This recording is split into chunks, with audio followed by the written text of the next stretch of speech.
Sure. Hello, everybody. Thank you for coming along today. Um, my name's Di Spencer. I'm with our Food 1200. We're a community benefit society. And we set up back in about 2022 with the aim of promoting small-scale horticulture, agroecological horticulture in Powys, Monmouthshire and the Brecon Beacons, Banner Um, I put up a QR code there because I put together a few questions at the end of the presentation just to sort of stimulate conversation, really. And that QR code will take you to that Google form or the link. You don't have to complete it at all. It's not homework. But if you want to add your thoughts, it'd be really interesting for us to capture those. But we may well capture them all in the chat anyway. So and in the discussion afterwards. So feel free to put your thoughts in there if you want. And as Jeremy was saying, he needs your details if you want to sign up to his newsletter. Likewise, if you'd like to sign up to our Food 1200's newsletter, which is extremely infrequent, it must be said, then please also add your email to that form as well. The form will just get submitted directly to me, so it doesn't go to anybody else. And obviously we never share email addresses outside of our mailing list. Who is our Food 1200? Well, we're a community benefit society. There's 8 of us on the team of directors, including our 2 project managers. Between us all, we've racked up a reasonable amount of experience in various fields, including farming, growing, housing, planning, and policy making. I'm probably the dud of the group. I do comms, so I don't have a kind of specialism like the others do, but they all make sure that we're in safe hands.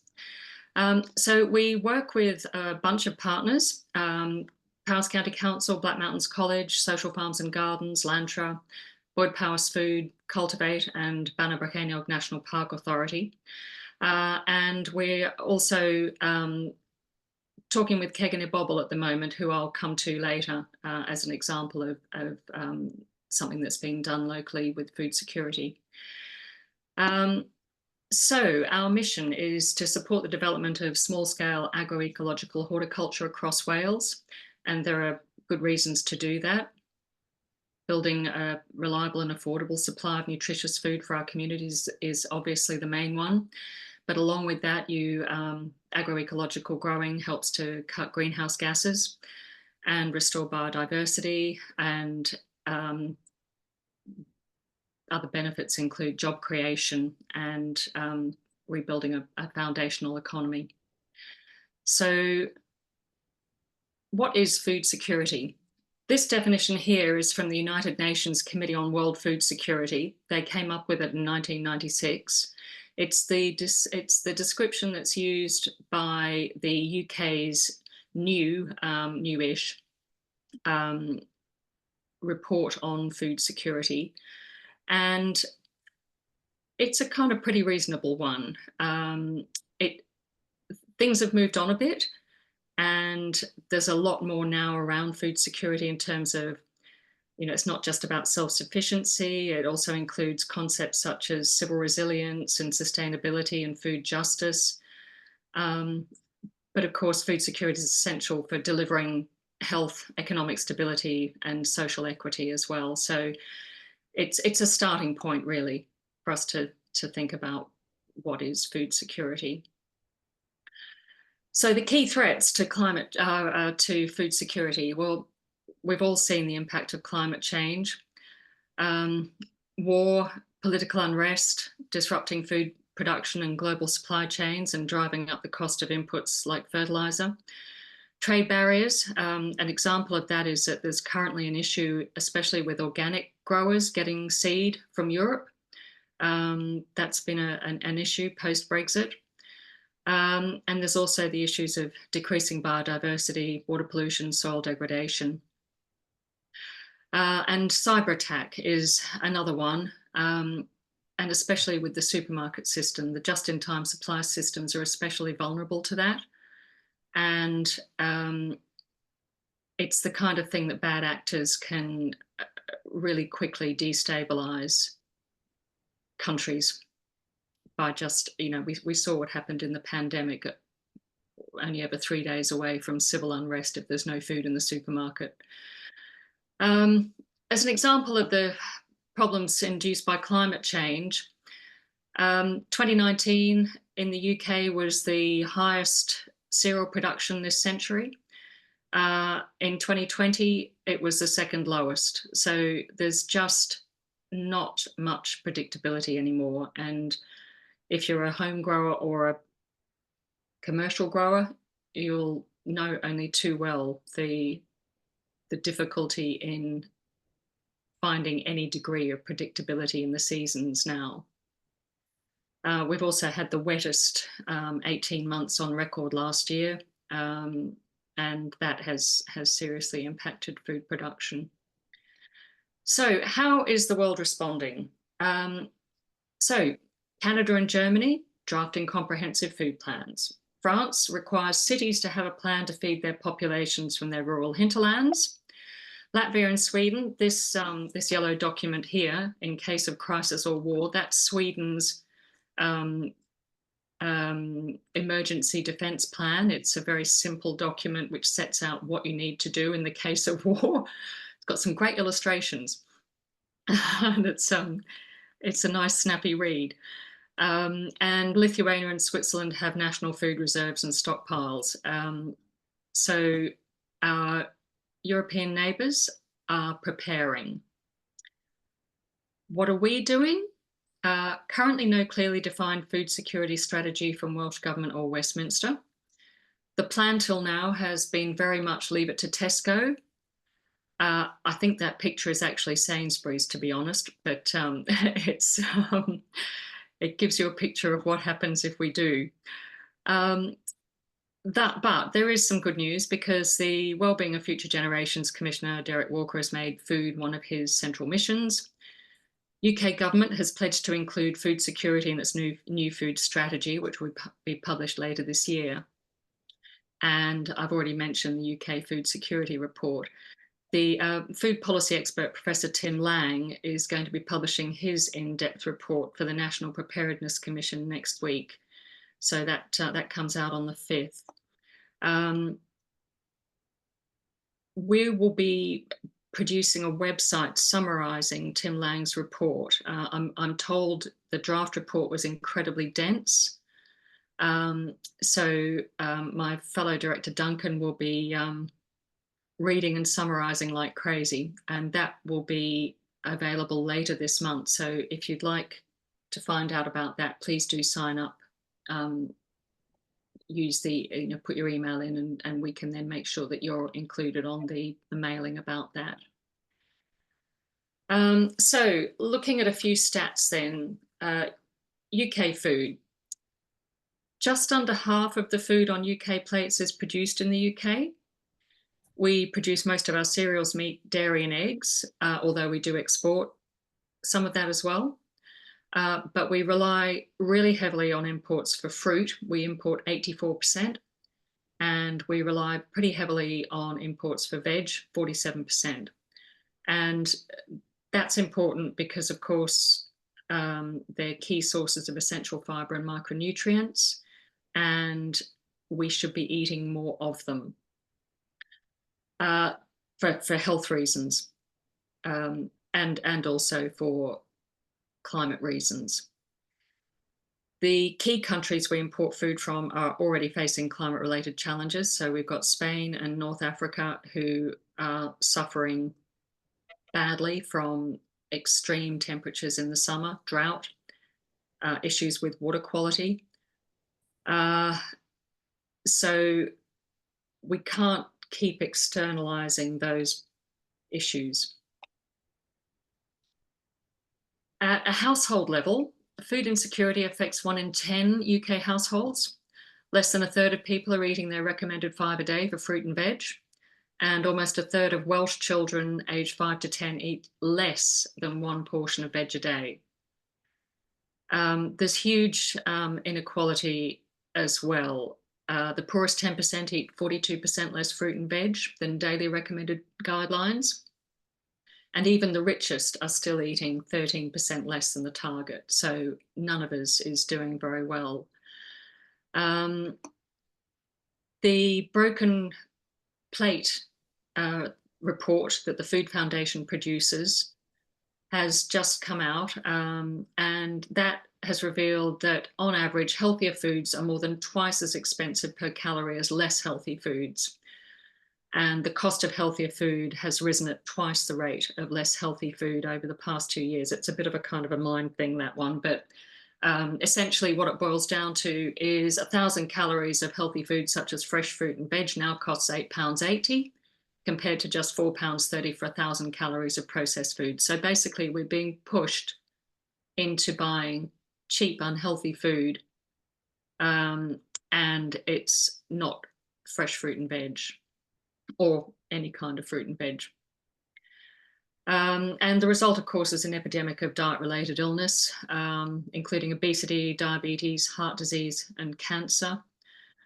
And we've got a focus on cure and management rather than prevention, which is placing an unsustainable burden on our health service. The other thing to note is that children suffer a lot in this as well. They're the children in the most deprived fifth of the population, and they're nearly twice as likely to be living with obesity as those in the least deprived fifth by their first year of school. So little children are arriving at school already overweight and suffering the damage that that does. And there's record numbers now of people living with diabetes. And oh, my God, I read one of the pieces I read preparing for this was saying that amputations, lower limb amputations, are at an all-time high. Result, it's a shocking legacy. So in Wales, what do we have? We've got 90% of land in Wales is farmland. Most of it's used for grazing and animal feed. And just 0.1% of the land is used for growing fruit and veg for people. We currently produce just a quarter of a portion of the population's 5 a day. And to produce 5 a day for everyone, we'd need just 2% of total land. So it's a tiny fraction, but we could supply all of that fruit and veg, assuming we could grow it, of course. The other thing to note is that food and drink is one of the biggest drivers in Powys for residents' carbon emissions. It's the same amount as is transport. So 13.5% is in Powys is due to what we choose to eat and drink. It actually rises to 23% if you're a resident of Banabrachaniog, and I suspect that's because we drink more wine and coffee, and it's all of those imports. It's a lot to do with the fact that we produce food in the park, but it's not the food that we eat. We import pretty much everything we eat here in the park, and we export pretty much everything we produce. So the story's a little different for the Powys as a whole. Shifting the easiest win on the greenhouse gas emissions is shifting to a more plant-based diet. We're not saying don't eat meat, but it's the quickest way to cut greenhouse gases seems to be to shift to a more plant-based diet. And that aligns with the Eat Well guide as well, where we should be eating at least a third of our plate should be fruit and veg every day. So, good reasons for more fruit and veg in Wales. So how do we address these issues? Tim Lang says that we must relocalise our food systems because he says centralised systems are more vulnerable to wide-scale disruption from those factors that we spoke about earlier. So that means that we need to grow more food in Wales, and that will help create new jobs in farming, new skills. We need training and supportive policies for horticulture, and we need to develop new supply chains for our farms into our cities, the valleys, and our rural areas. And we need to make sure that they're locally owned so farmers receive a fair price.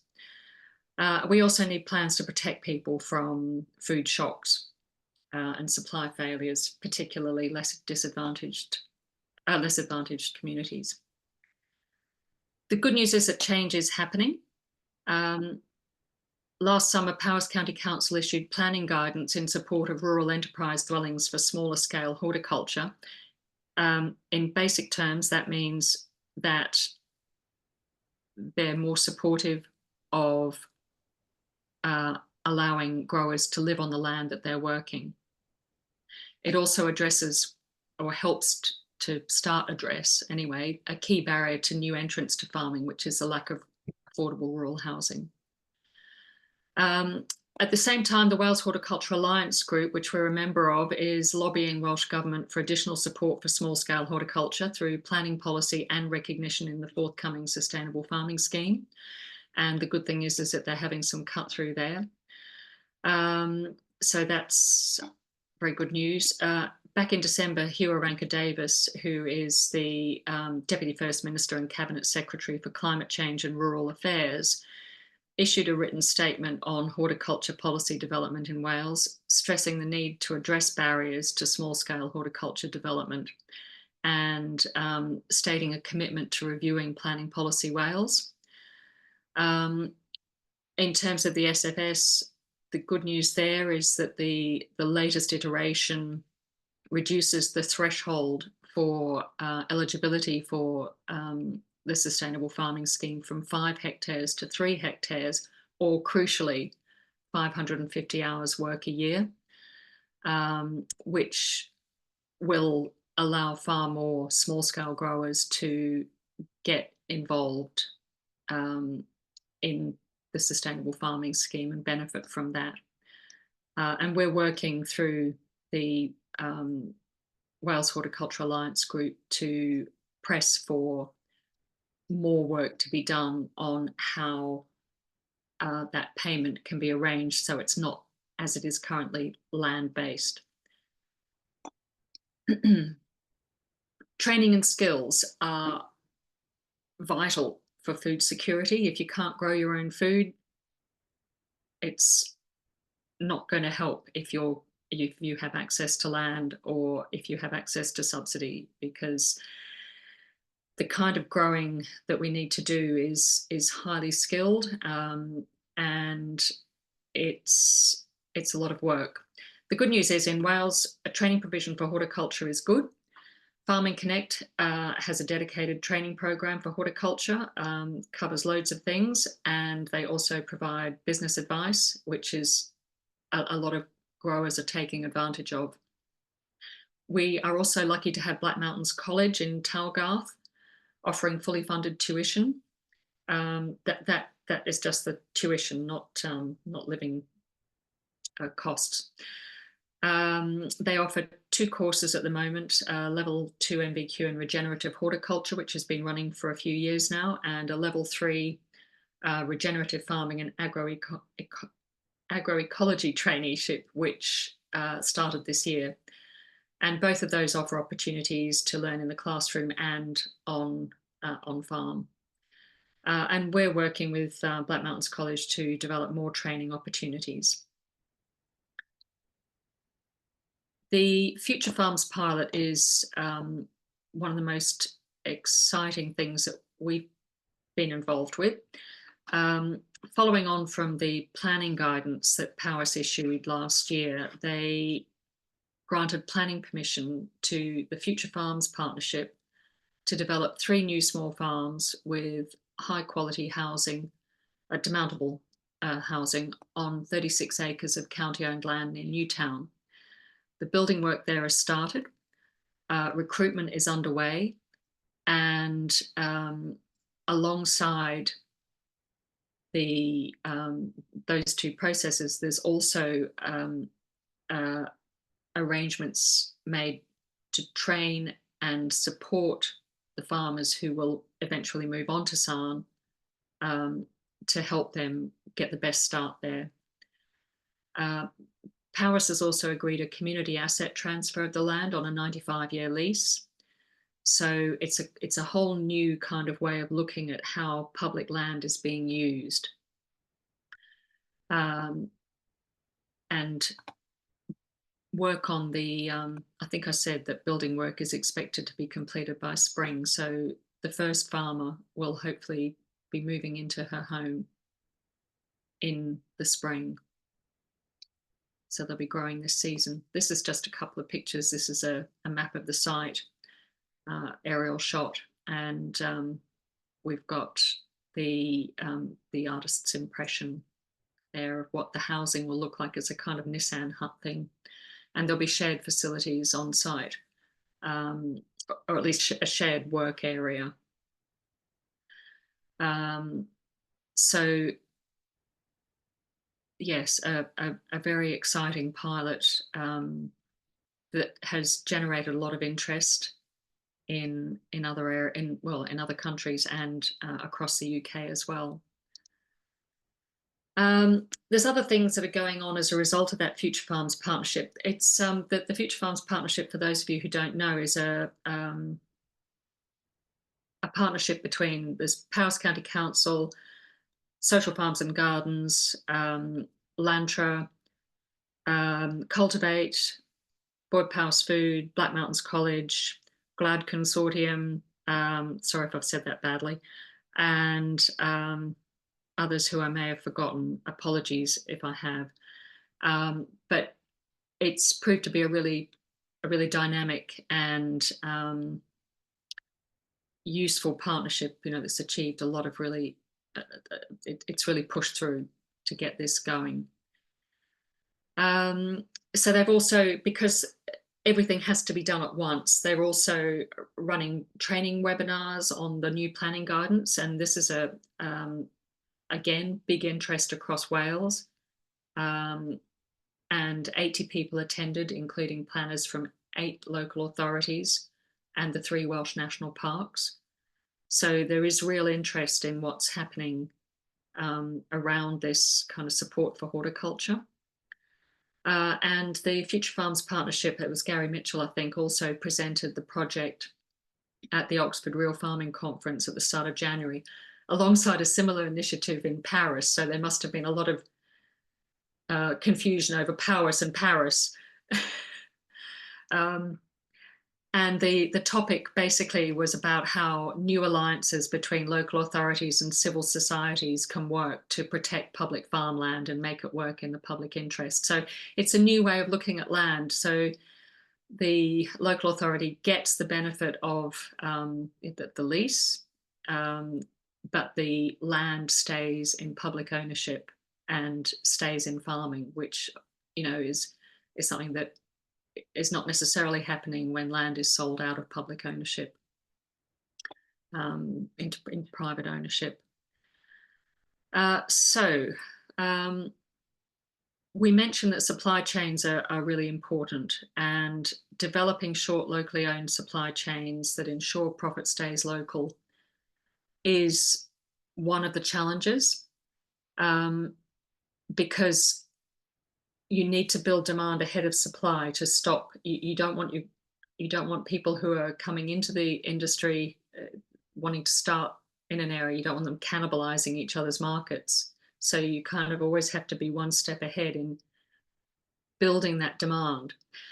And so the way that we're looking at that at the moment is to think, okay, well, there will always be endless demand in a city. So if you can build a trade route into a city, that will take everything that people can grow to the point when local demand catches up. So we've been exploring what would Birmingham take, what can we grow in Powys, and what prices could be achieved. It's early days on that work, but we have just commissioned and published a report on that. So the aim with that is to create a market that all farmers can benefit from, because at the moment, existing farmers are obviously very reluctant to move into a new area where there's no sure market. So we need to be able to say, you can get this price if you grow this crop and you provide this much of it. So it's finding ways to encourage farmers to do what they used to do, which is a more mixed model of farming. So grazing, yes, if the land is suitable for it, but also if they have a field that is suitable for growing fruit and veg, then to think about doing some field scale carrots, potatoes. Carrots is probably a bad example, but a field scale crop. And the other thing is Boyd Powys Food, who we're a member of the Boyd Powys Food Partnership. They're developing local food loops as well, and we've done some work with them on that. And that's connecting growers across the north of Powys, and in the south, there's also they're further ahead in the north, and we're working on what's needed in the south. And both of those are sort of modelled on the Tamar Good Food Loop, and the Tamar Grow Local people have done really interesting things there. So they're definitely worth having a look at. They've got a nice little video that explains how they've set up their food loop, and the benefits it's brought, not just to the growers and the producers involved, but also to the communities that they're serving. So public procurement, that is a really big driver of change. Food Sense Wales and Castell How are leading the way on this with the Welsh Veg in Schools project. It's growing year on year. In 2024, they had 8 growers who supplied 40 tonnes of organic veg to schools in 6 local authorities. That meant 100K in sales for growers. And Food Sense Wales did some nifty calculations and worked out that by shifting that amount of food from vegetables that had been grown likely outside the UK, that there would have been a saving of 4 tonnes of CO2 equivalent. And by specifying organic, there would have been increased CO2 stored in the soil compared with conventional farming at 25%, a biodiversity gain of 35%, again, because it was supporting organic. And they used a calculation from the New Economics Foundation to work out what the total social, economic and environmental benefit to Wales was, and they came up with a figure of £370,000, which is quite impressive. They have a 5-year vision to increase to 100 growers, which would mean 1.5 million in sales and more than 60 tonnes of CO2 saved, and a whopping 12.4 million in total benefits. The New Economics Foundation figures come from a report from a London initiative, where they found that for every £1 spent on a locally grown, regeneratively grown veg box, there was £3.70 worth of benefits. So, and that was in health, in improvements to the people's mental health from having the social interaction of just buying and going to market to get their veg boxes, and also in eating more veg. And then there were the benefits from the regenerative farming that they were replacing industrially farmed food with. So yeah, that's another really interesting report. So there's a lot of sort of more joined up thinking going on as well. In Powys, we are lucky to have Boyd Powys Food. They're currently developing an engagement plan to link up more with food banks and community pantries. And they're working on mapping food resources across the county.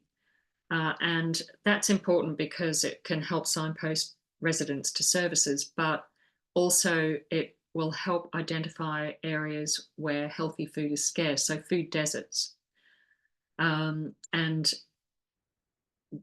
it sounds counterintuitive. How can you be in the countryside and be in a food desert? But unfortunately, that is what happens a lot of the time. No shops, or if they are, they're selling just convenience foods. So those sorts of things can lead into planning land use and what happens going forward. The other thing that just wanted to touch on is a great project that's come out of Carmarthenshire. It was the Cook 24 project, and they ran a pilot essentially. I think it was a 3-year project, and they essentially delivered food-based courses, so teaching people to cook,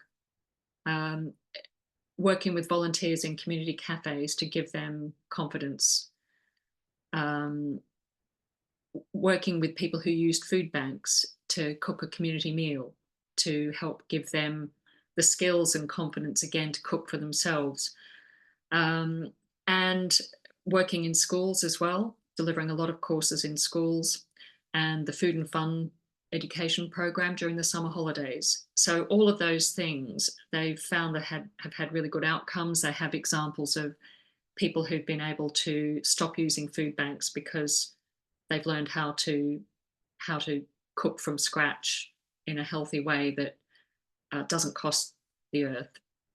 And they've also given children sharp knives, put them in front of a stove and let them get on with it, and found that they didn't kill themselves. They learned stuff. So they're rolling out now into this a not-for-profit called Keg and a Bobble, and they're hoping to sort of expand what they're doing across Wales. So what can we do about building food security? Well, those are some of the examples that are things that are already happening.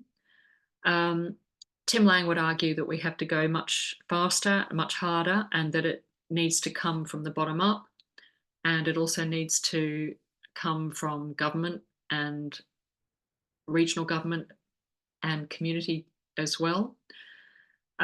So these are all the things that he recommends. He says national government has to develop a national food resilience plan, has to support a decentralised food system with new supply chains, and it needs to support the renaissance of fruit and vegetable farming, allow more access to land for new farmers. And he cites the Scottish Land Fund, which is doing some interesting things in Scotland.